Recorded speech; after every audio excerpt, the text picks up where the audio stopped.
Bismillahirrahmanirrahim. Assalamualaikum warahmatullahi wabarakatuh. Alhamdulillahirrabbilalamin. Wabihi nasta'inu ala umuri dunya waddin. Wa ala alihi wa sahbihi ajma'in. Rabbi israh li sadri wa yassir li amri. Wahlul 'uqdatam min lisani yafqahu qawli, amma ba'du. Yang pertama, marilah kita panjatkan puja dan puji syukur kehadirat Allah Subhanahu wa taala, yang mana hari ini kita bisa berkumpul kembali ya. Tak terasa sudah minggu ke-9 ya, dalam pertemuan dalam mata kuliah etika profesi ini. Kemudian sholawat serta salam marilah kita junjungkan kepada Nabi besar baginda ya Muhammad Shallallahu Alaihi Wasallam yang telah memberikan kita ya sampai hari ini. Mudah-mudahan sampai yaumil akhir memberikan syafaat dari beliau. Silakan untuk presensi kehadiran dulu ya. Kemudian untuk channel YouTube di ittp.link YouTube channel Strip TGL ya. Kemudian untuk link resume ittp.link resume materi Strip TGL ya. Silakan saya beri waktu 1 menit ya untuk presensi. Jadi untuk pertemuan ke modul ke-9 ini kita akan membahas internet dan cybercrime ya. Kejahatan maya ya, kejahatan di dunia maya. Kita juga sudah mengenal internet ya, setiap hari kita juga sudah bermain-main dengan internet, kemudian kita juga sudah menggunakan internet. Ya, jadi kita juga perlu tahu definisi dan teori-teori tentang internet ya. Karena kita orang-orang IT ya, harus memiliki teori, jangan sekedar tahu ya, tetapi tidak mengerti teorinya. Kemudian untuk garis besar yang akan dibahas internet dan cybercrime hari ini ya, pertemuan ke-9, kemudian jenis-jenis cybercrime. Untuk capaian pembelajaran mata kuliah pertemuan 9 ini, yang pertama mahasiswa mampu menjelaskan bentuk pencegahan dan penanggulangan cybercrime. Ya. Untuk penanggulangan sendiri bagaimana caranya? Ya, nanti juga ini berkenaan dengan modul ke-10 ya.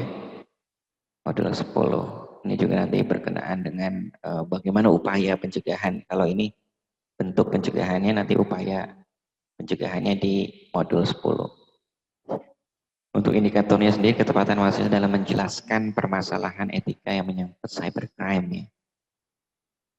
Jadi untuk internet sendiri, yang pertama kita harus mengenal definisi ya. Jadi perlu dicatat ya di resume ya. Resumenya sudah disiapkan. Memang internet dapat diartikan sebagai sebuah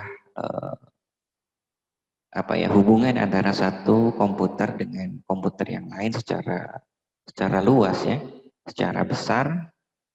Lingkupnya itu sudah lingkup dunia.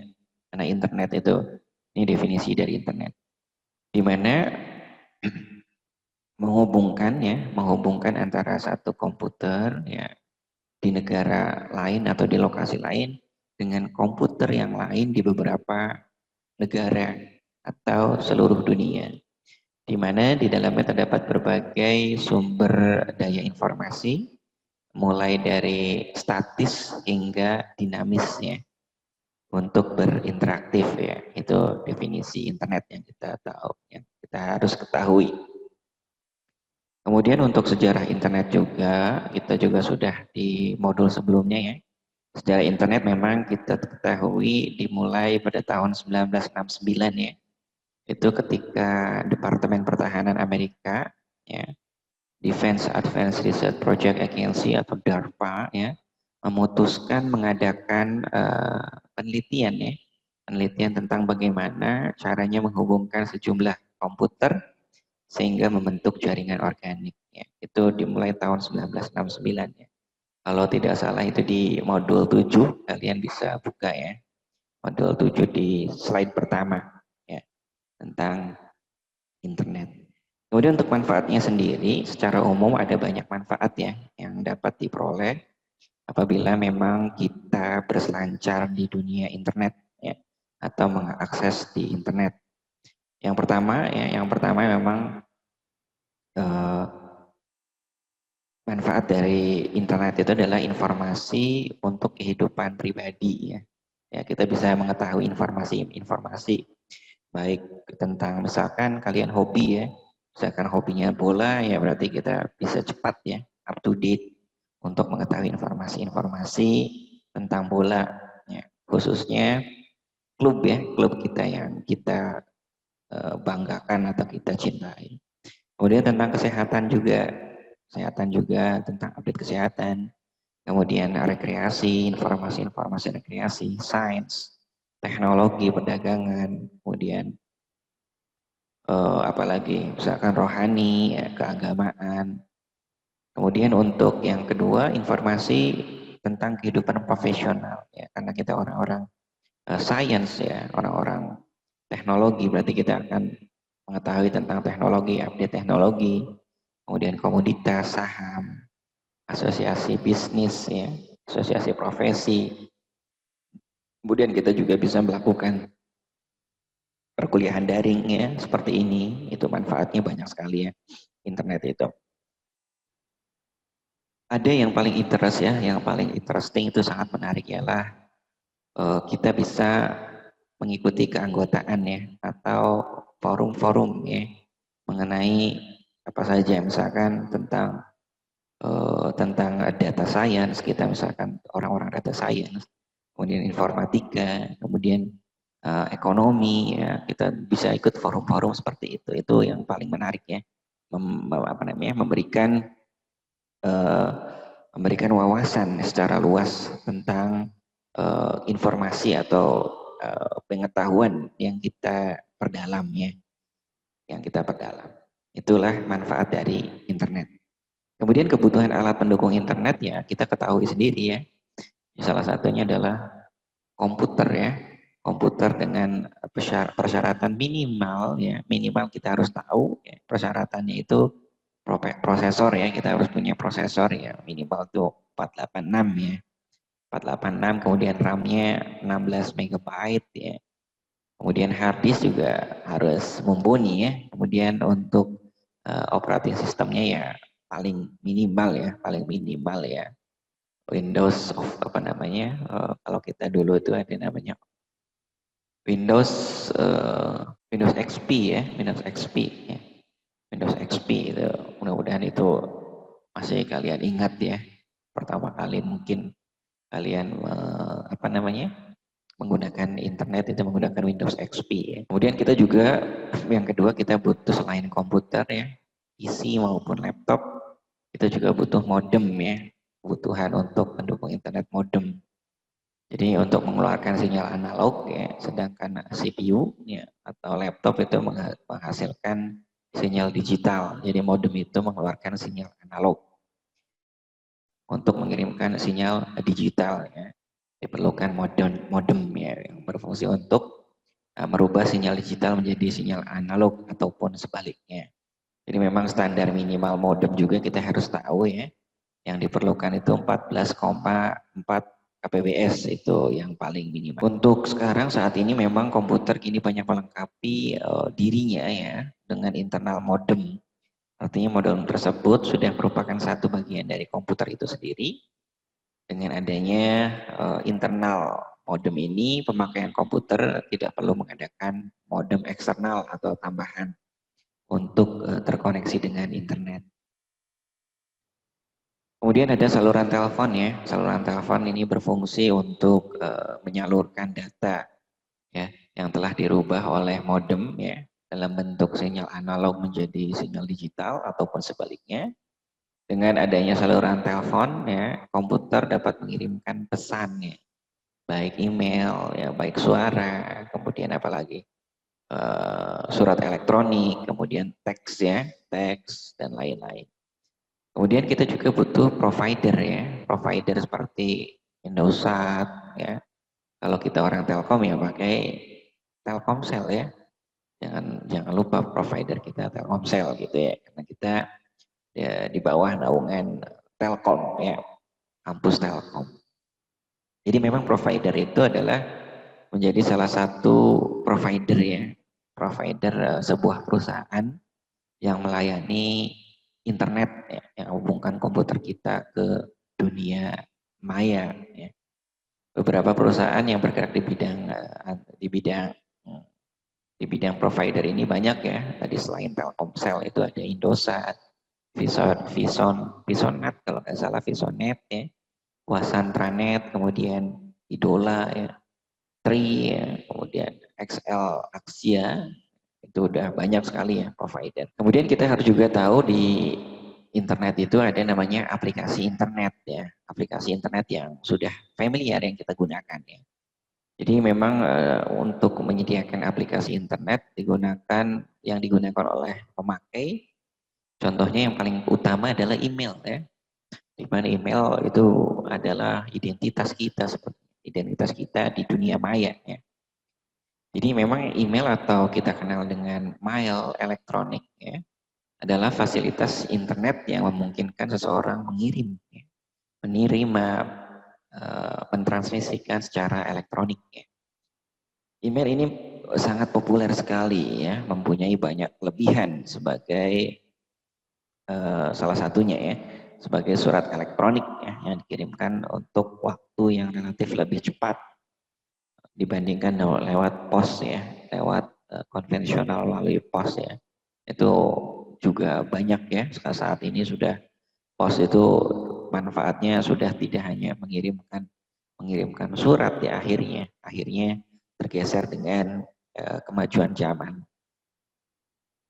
Kemudian juga di dalamnya memang ada mailing list ya, untuk share file besar tentang mata kuliah mungkin. Sekarang sudah juga digantikan dengan Gmail ya, Gmail yang sudah ada Google Drive ya. Google Drive-nya di email dulu ya, Hotmail ya. Dulu ya Hotmail yang paling terkenal dan sekarang sudah berganti ya menjadi Gmail, rata-rata sudah diakuisisi. Kemudian ada newsgroup ya, ada newsgroup di aplikasi internet, ada newsgroup merupakan aplikasi internet yang berupa elektronik bulletin board ya, yaitu grup-grup diskusi lewat internet. Banyak ya itu newsgroup itu banyak sekali ya. Dulu ya itu salah satunya dulu kalau di Hotmail itu ada namanya mailing list ya, mailing list. Sekarang sudah banyak ya, untuk newsgroup itu banyak. Sekarang mungkin sudah merambah ke sosial media seperti WhatsApp ya. Itu sosial media banyak ya. Instagram, Telegram, wah wis sekarang udah mantap ya, semakin maju untuk grup ya. Bisa diikuti ya, sosial groups. Kemudian file transfer protokol kita harus kenal juga, di dalamnya ada FTP ya. File transfer protokol aplikasi ini memang memungkinkan pengguna internet untuk melakukan download ya, mengambil file dari internetnya, ribuan situs ya. FTP ini menawarkan banyak file untuk di-download seperti peta, gambar, artikel ya, kemudian musik, foto, game ya. Itu sebenarnya menggunakan file transfer protokol atau VTP ya. VTP ya, file transfer protokol. Kemudian kita kenal GoPair ya, ini juga GoPair ini memang tidak familiar ya, tidak familiar. Jadi kalian juga harus ketahui ya, aplikasi GoPair pertama dikembangkan di University of Minnesota ya. Aplikasi GoPair ini menyediakan pilihan berupa menu-menu yang memudahkan pemakai untuk mencari suatu informasi, yaitu di GoPair itu ya, kita juga harus tahu ya. Ada aplikasi GoPair di internet. Kemudian lanjut ke Telnet ya, Telnet ya. Fasilitas ini, Telnet ini memungkinkan, ini fitur-fitur di Telnet ini, seorang bisa terhubung ya menggunakan komputer dari jarak jauh ya. Dengan menghubungkan dari komputer kita ya dengan jarak yang berkilo-kilo ya. Itu fasilitas Telnet ini menjadikan laptop atau PC ya, atau apa ya kita ini, Android mobile kita, handphone kita, seperti terminal yang mengakses komputer tersebut secara langsung. Itu Telnet ya, di dalam laptop PC itu ada aplikasi Telnet yang sudah terinstall ya. Kemudian yang keenam itu ada aplikasi di internet itu ada Talk ya, ada chat dan iPhone.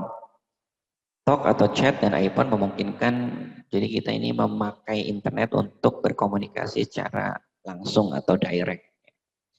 Berbeda dengan email ya. Kalau email itu memang secara langsung juga, tetapi membutuhkan waktu ya untuk mengirim ya antara satu komunikasi satu dengan komunikasi yang lain, atau saling bergantian tetapi dengan waktu yang ada jeda ya, atau ada delay.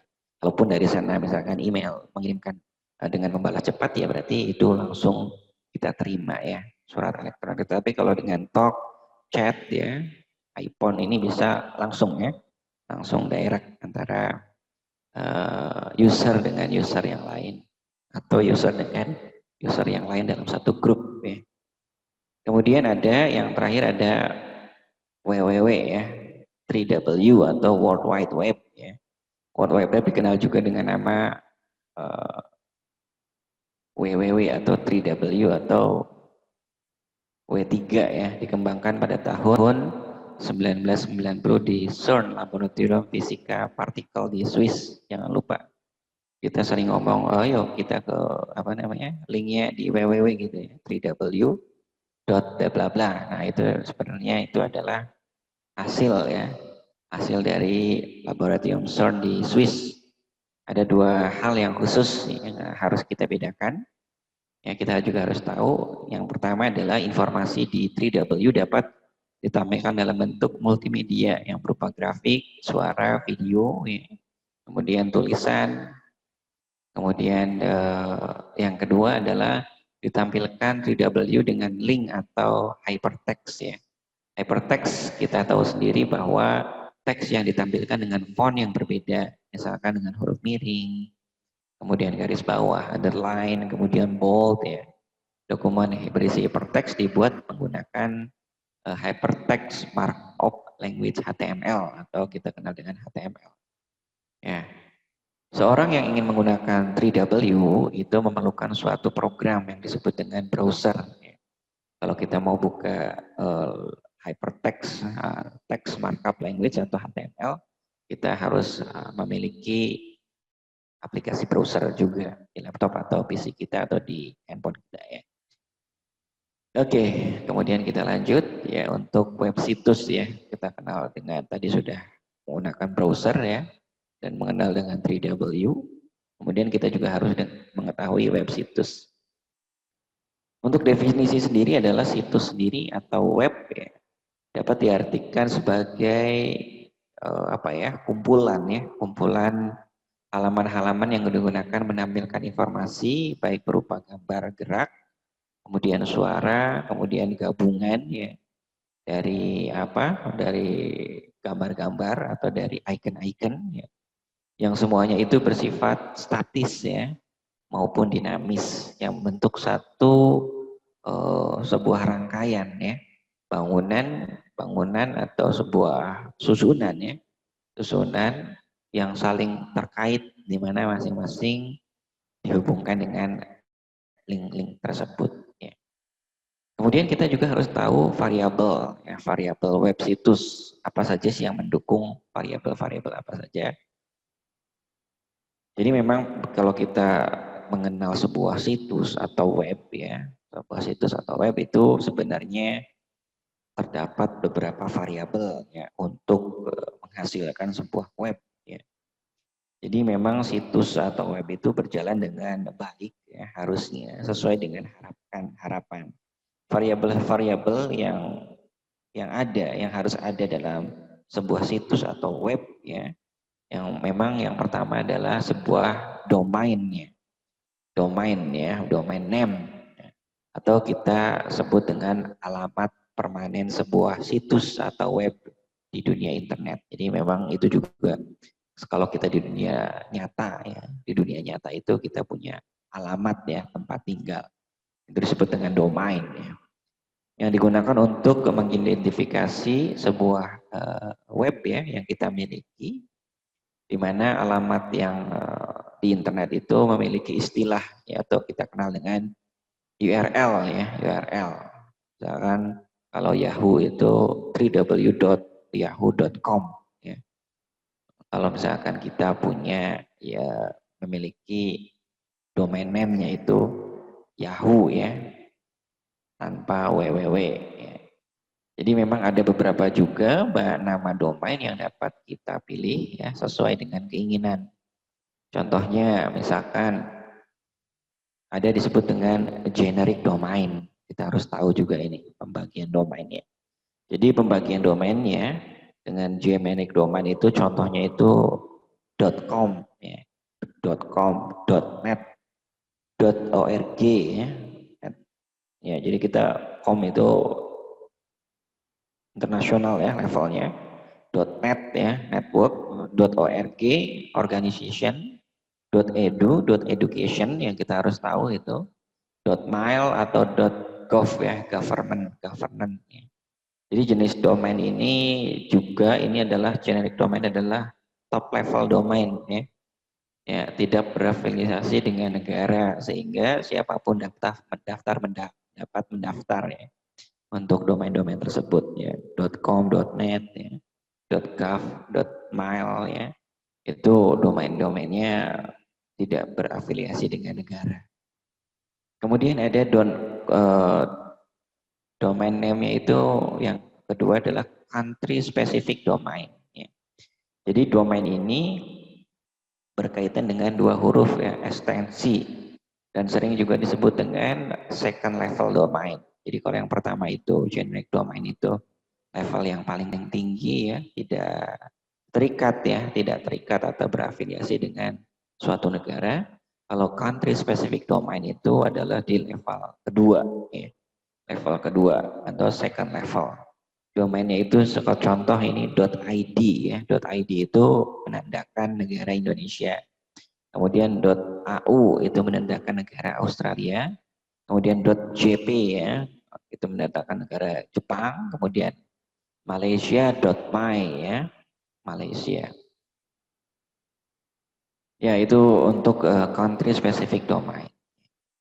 Untuk co-ID ya itu co-ID itu biasanya digunakan untuk badan usaha yang mempunyai badan hukum sah. Jadi kalau ada .co.id ya, itu untuk badan hukum yang sah.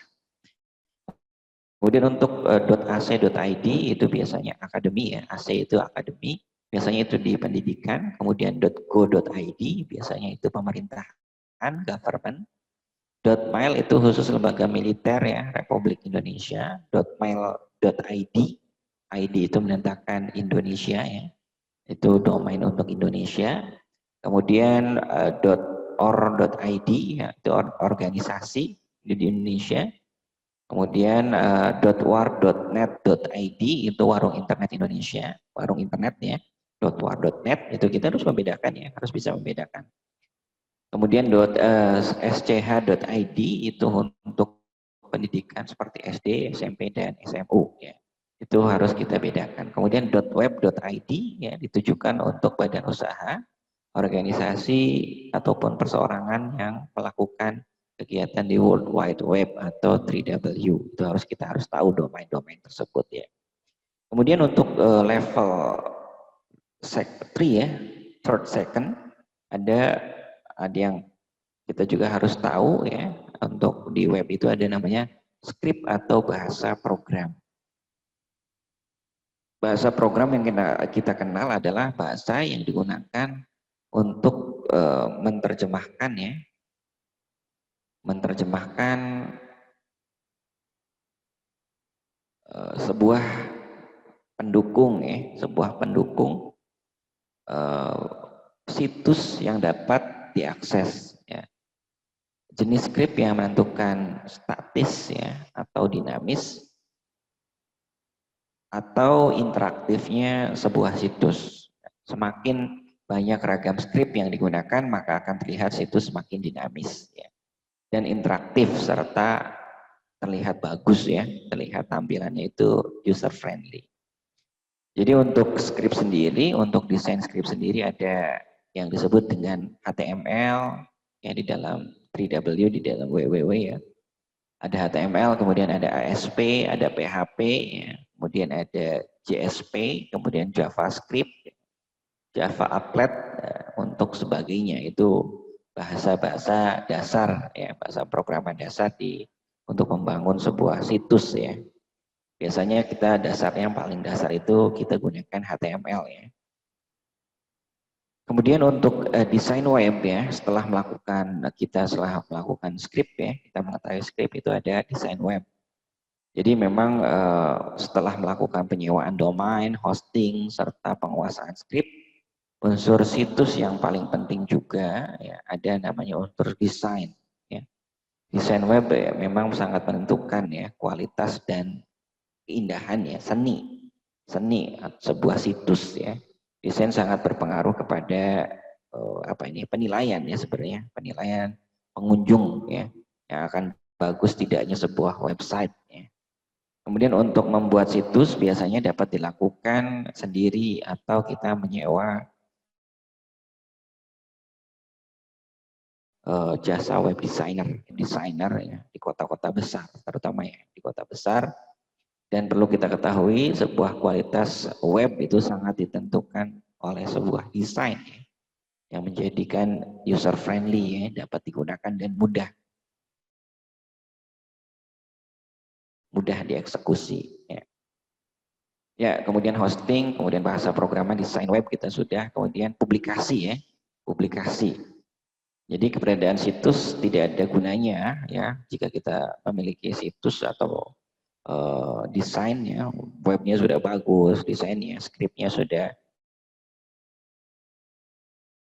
mumpuni ya, mudah dieksekusi dan tidak lambat pada saat kita meloading. Kemudian kita juga butuh publikasi ya. Memang kita perlu kalau sebuah situs atau web itu perlu adanya publikasi ya hingga kunjungan atau review-nya itu semakin banyak ya, dan website kita dikenal masyarakat umum ya. Tidak hanya di nasional, itu kita bisa internasional. Jadi banyakkan informasi, kayakan informasi yang kalian sudah miliki, yang sudah menelusuri, mengeksplor dari buku, dari paper, jurnal dan lain-lain itu untuk mempublikasi di situs di web yang kita miliki. Kemudian yang terakhir untuk internet adalah maintenance ya, ini penting sekali, pemeliharaan website atau situs yang kita miliki. Jadi untuk mendukung keberlanjutan situs itu memang kita membutuhkan pemeliharaan ya setiap waktu sesuai dengan yang diinginkan. Seperti penambahan informasi, berita, artikel, gambar yang kita miliki ya. Atau apalah misalkan informasi mengenai pendidikan atau ilmu-ilmu yang kita sudah peroleh. Jadi memang pemeliharaan situs dapat dilakukan itu secara berkala ya atau periode, baik setiap hari atau setiap minggu atau setiap bulan ya. Tetapi itu harus dilakukan kontinu ya. Harus dilakukan kontinu. Ya, untuk situs-situs pribadi apalagi penjualan e-commerce ya, itu perlu maintenance. Baik. Kemudian kita lanjut ke cybercrime ya, ini cybercrime ini memang harus segera kalian harus memahami dan mengetahui ya tentang cybercrime. Nanti untuk ini modul 9, nanti modul 10-nya upaya-upaya atau perlindungan yang harus dilakukan. Ya, cybercrime atau kejahatan di dunia maya ya, ini kita juga harus tahu ya mengapa aktivitas ini memang harus diketahui, kejahatan komputer ya, jaringan komputer ya, kita juga harus tahu itu ya definisinya. Jadi memang cybercrime adalah istilah mengacu kepada aktivitas kejahatan ya, terutama di dunia maya ya, di jaringan komputer yang menjadi alat atau sasaran atau tempat terjadinya sebuah perkara kejahatan ya. Jadi memang kejahatan di dunia maya itu contoh-contohnya seperti penipuan secara online ya, penipuan lelang, kemudian pemalsuan cek ya, penipuan kartu kredit atau kita kenal dengan carding ya. Itu banyak sekali kejahatan di dunia maya itu ya. Kemudian confidence fraud, kemudian penipuan identitas ya, pornografi anak dan lain-lain ya. Ini juga salah satu proyek besar nanti di UAS ya, karena kita tidak ada UAS, tidak ada pembahasan tentang materi-materi yang sudah ada, kemudian diuji atau dilakukan post-test, tidak ada. Jadi langsung ke presentasi kalian. Nanti presentasinya akan dijelaskan di pertemuan 11 ya, 11, 12, 13, 14. Jadi pertemuan 4 pertemuan ke depan itu kalian mengerjakan proyek besarnya. Untuk materinya tetap di-upload di internet ya, di YouTube channel saya, tetapi tidak usah dilakukan resume. Jadi kalian hanya ingin mengetahui apa perkembangan internet ya di etika profesi, itu bisa kalian buka atau mengulang-ulang ya di YouTube channel saya. Tetapi fokusnya untuk pertemuan 11, 12, 13, 14 itu kalian mengerjakan tugas besar ya untuk penilaian ujian akhir semester. Jadi ada beberapa definisi ya, definisi tentang cybercrime ya, atau kejahatan cyber dunia maya. Itu menurut Nawawi memang bentuk fenomena baru ya dalam kejahatan sebagai dampak dari perkembangan teknologi ya, khususnya di dunia internet ya, di dunia maya.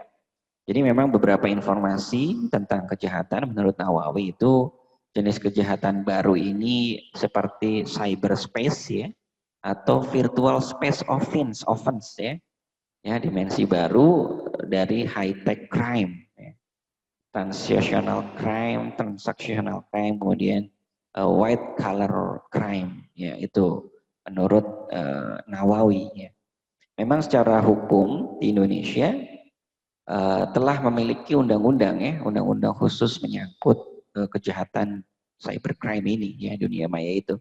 Kalau kita kenal itu disebut dengan Undang-Undang Informasi dan Transaksi Elektronik tahun 2008 ya. Itu pemerintah sudah berupaya ya untuk menghasilkan sebuah aturan hukum di dalam ITE untuk menanggulangi atau mengupayakan berkurangnya kejahatan di dunia maya. Di dalamnya memang kita kenal di ITE itu tentang membahas tata cara, kemudian batasan penggunaan komputer, kemudian sanksi yang diberikan terhadap pelanggar, kemudian ya misalkan sanksi-sanksi itu perbuatan ilegal akses, ya, kemudian melakukan akses secara tidak sah, ya, perbuatan ini memang sudah diatur sesuai dengan hukum ya, sesuai dengan hukum ya yang terdapat di pasal 30 Undang-Undang Nomor 11 Tahun 2008 tentang informasi dan transaksi elektronik. Kemudian juga ada pasalnya ya. Pasalnya di pasal 1 ya. Kemudian pasal 2 ya, pasal 3 ya, itu tentang melanggar, menerobos, melampaui, menjebol sistem pengamanan. Itu di pasal 30 ayat 3 ya. Itu harus kita ketahui. Kemudian yang kedua, kita harus ketahui tentang jenis-jenis cybercrime. Ya. Memang cybercrime ini memang adalah tindakan-tindakan pidana ya. Pidana itu adalah hukuman, ya kalau bahasa awamnya sih masuk sel ya, berkenaan dengan masuk sel, bukan perdata. Jadi perdata pidana ya, cybercrime itu memang pidana ya, ranahnya ranah pidana. Itu akan masuk sel ya, jangan sampai kita naudzubillah min dzalik terjadi seperti itu. Jadi memang dengan informasi yang masif ya, beredar masif, sistem informasi ya, itu sendiri serta komunikasi ya merupakan sarana untuk penyampaian pertukaran informasi kepada pihak lain, transmitter atau originator atau recipient. Jadi menurut Sutanto juga memang kejahatan cybercrime itu jenis-jenisnya dibagi menjadi dua ya. Yang pertama kejahatan menggunakan teknologi informasi sebagai fasilitas. Ya. Contohnya misalkan aktivitas cybercrime jenis pertama seperti pembajakan copyright atau hak akses intelektual, ya, pornografi, pemalsuan, pencurian kartu kredit atau kita kenal dengan carding, kemudian penipuan lewat email, ya, kemudian penipuan dan pembobolan rekening bank, ya, itu di jenis kejahatan yang menggunakan teknologi informasi sebagai fasilitas, ya. Menurut siapa tadi? Sutanto ya. Dengan cara seperti ini memang penyebaran contohnya yang terkait saat ini ya adalah penyebaran kebencian atau sara ya, etnik dan ras atau agama itu adalah jenis kejahatan yang sebagai fasilitas ya.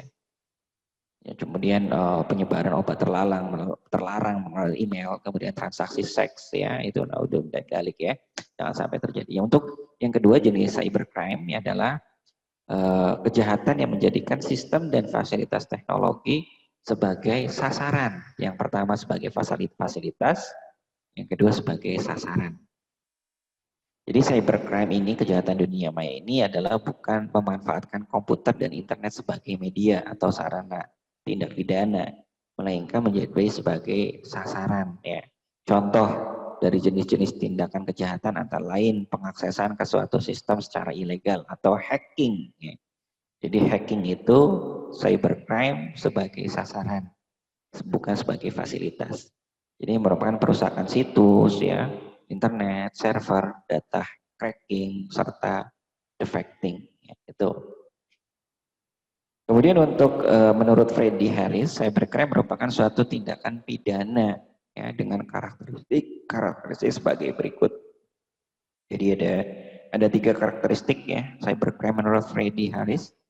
Yang pertama adalah unauthorized access ya dengan maksud untuk memfasilitasi kejahatan. Kemudian unauthorized alteration ya or destruction atau data. Kemudian mengganggu atau merusak operasi komputer. Itu kejahatan-kejahatan jenis-jenis cybercrime.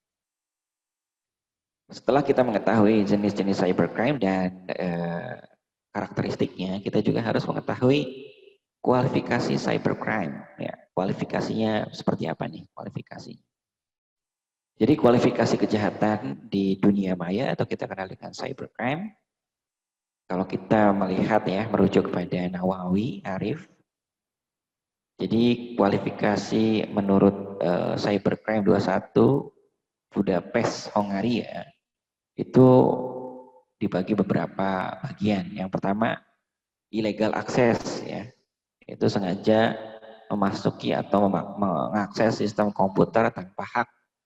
Sedangkan kualifikasi kejahatan dunia maya cybercrime sebagaimana dalam bentuk Nawawi itu sebagai kualifikasi Convention of Cyber 2001 ya, di Hongaria.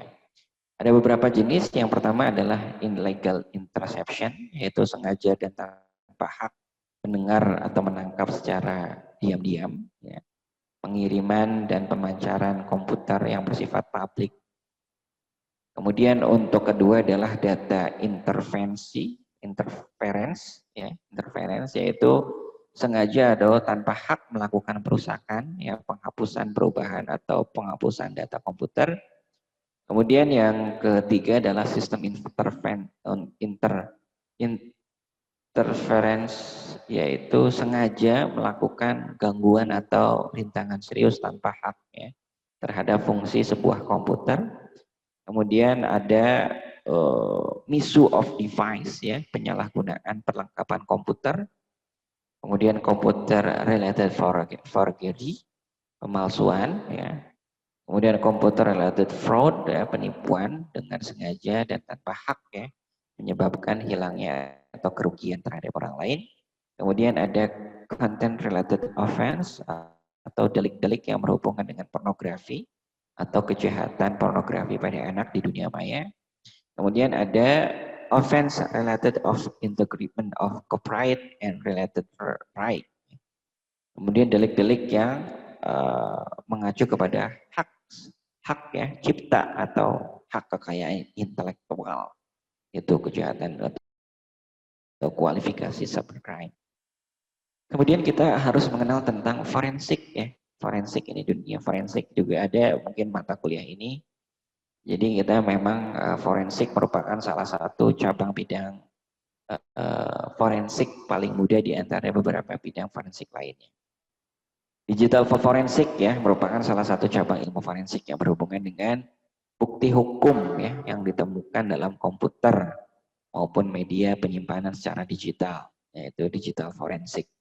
Ini kalau kalian, ini bisa jadi salah satu tema besar ya untuk tugas akhir kalian.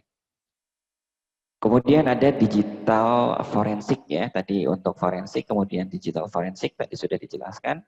Digital forensik merupakan salah satu cabang ilmu forensik yang berhubungan dengan bukti hukum yang ditemukan dalam komputer maupun media penyimpanan secara digital. Ya, itu. Secara digital forensik itu ada juga ya, nanti mata kuliahnya ya. Mungkin kalian sudah peroleh. Kemudian ada network forensik ya. Network forensik adalah salah satu cabang dalam ilmu forensik yang dikhususkan dalam bidang networking, di mana cara kerjanya itu meliputi kemungkinan yang dapat menyebabkan pelanggaran keamanan sistem dengan cara melakukan identification melalui analisis traffic data atau sniping ya yang kita kenal, itu network forensik. Jadi forensik juga dibagi menjadi beberapa. Kemudian ada bukti digital ya. Bukti digital itu memang didefinisikan sebagai fisik atau informasi elektronik seperti tertulis atau dokumen elektronik ya, komputer file log ya, kalau kita lihat log-log ya, history di dalam browser itu pasti ada historinya, ada lognya. Kemudian data laporan, kemudian fisik hardware, software, disk, gambar dan sebagainya. Itu menjadi bukti digital. Jadi ada 3 nanti dibagi 3 jenis ya. Data aktif ya, data arsip dan data latent. Ya. Kemudian yang ke-8 ya, ada live forensik. Ya. Live forensik merupakan salah satu teknik dalam investigasi digital. Pada dasarnya memiliki kesamaan pada teknik forensik tradisional ya. Dalam hal metode yang dipakai yaitu identifikasi penyimpanan, kemudian analisis dan presentasi. Jadi forensik itu merupakan respon dari kekurangan teknik forensik tradisional ya, yang saat ini memang banyak yang terjadi untuk penelusuran ya, penelusuran secara forensik ya, secara live ya, live forensik. Kemudian network forensik generic purpose model yaitu satu model framework ya forensik yang dirancang untuk menangani kasus-kasus terkait networking ya, networking. Itu banyak sekali itu.